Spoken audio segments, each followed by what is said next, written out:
is only 52%. Yeah, we're at 52 again. 52% of the 1,000 believe that life begins at conception.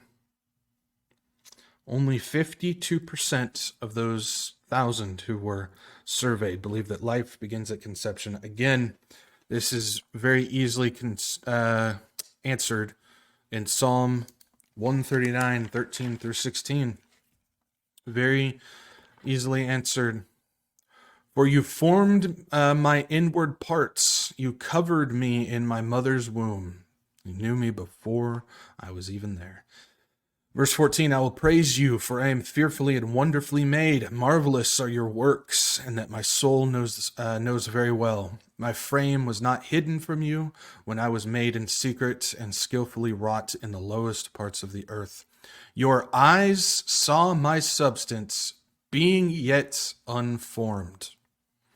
And in your book, they all were written, the days fashioned for me, when as yet there were none of them. The Lord knew us before we were even formed in our mother's womb.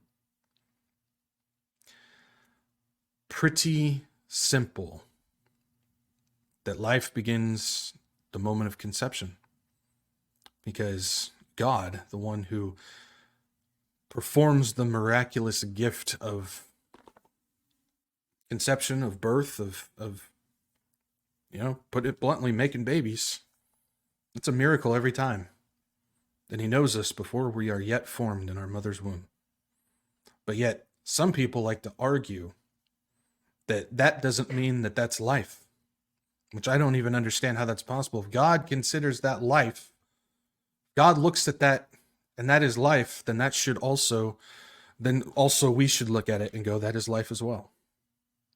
But yet, these people can't even look at that verse and understand that we were life before we were even formed. This is another avenue of selfishness kicking open the doors of the churches. You add in the fact that they also say that premarital sex is something that's okay, which a lot of churches are now starting to do, where it's just a case-by-case basis, da-da-da-da-da.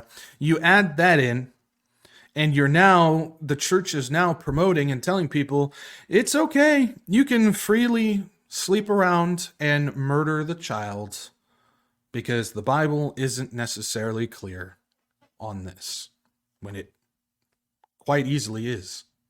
Quite obviously is. It's a selfish thing. There's no act of taking responsibility for your actions. There's no act of using, if we go back to Timothy, using self-control. There's no act of using self-control. If God knew us before we were formed, we are a living being the moment of conception. I find this fascinating that you saw so many, and I may burn some people on this, but it's the truth here. I find this fascinating that you saw so many people, especially in the church, clamoring for the light being shown on child trafficking via the Sound of Freedom movement, but are also A-okay with abortion.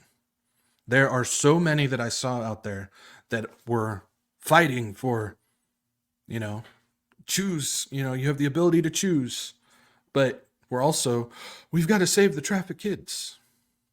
What about the unborn children? What about them? Also, something that I've noticed is whatever happened to the Sound of Freedom at all. By the way, this is something that I was thinking about. It was a fire tornado for just a moment, and then just like that, nobody's talking about it anymore. I don't know how many people came after me after I started talking about that movie, saying what they're doing is great, this is going to change things, the light is going to be shown on child trafficking. The fire's gone. I don't know how many youth conferences I went to when I was a kid where we had the same effect, where we would go to the conference, we'd come out of it for a week, maybe two, a week or two after the event. We're on fire for the Lord. We're going to start doing this stuff. And okay, I'm right back where I was before. It's basically the same thing that happened with this. Nothing changed. Nothing was affected.